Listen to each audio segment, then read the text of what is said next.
korupsi.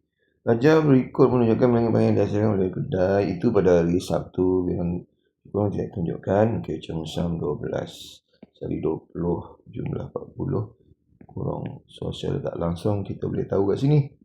Sebab jumlahnya ini dengan ini ditambahkan dapatlah yang ini. Jadi 40 kita tolakkan balik. 40 tolak 20 tolak 12 8. So maknanya baju kurung ni 8. Dah tahulah. Okay.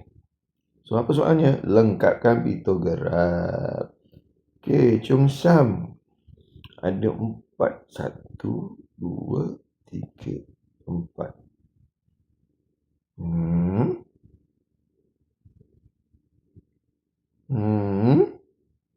Kalau 4, satu gambar mengkali 4, 16.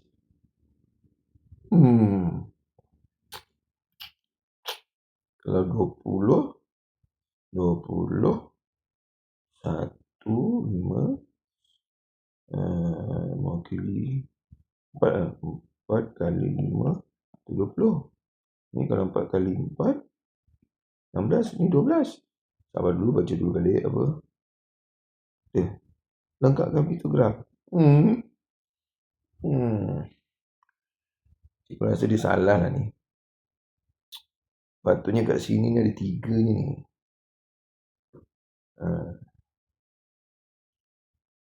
Betul tak?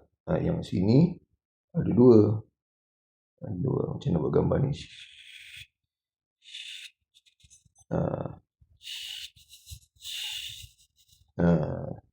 2.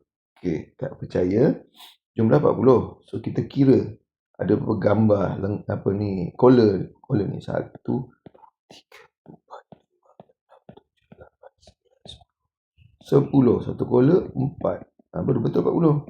So cikgu rasa gambar Cheong Sam tu salah. Okey. Cuma nak ajarnya macam ni, katakanlah 12 betul lah 8. Macam mana 8 nak tukar kat sini? So awak tengoklah perwakilan dia. Dia nak diwakilkan dengan gambar, satu gambar ni mewakili 4. So dalam 4 ni ada berapa nak jadi 8? Ada 2. Kita kena lukiskan 2. Okay?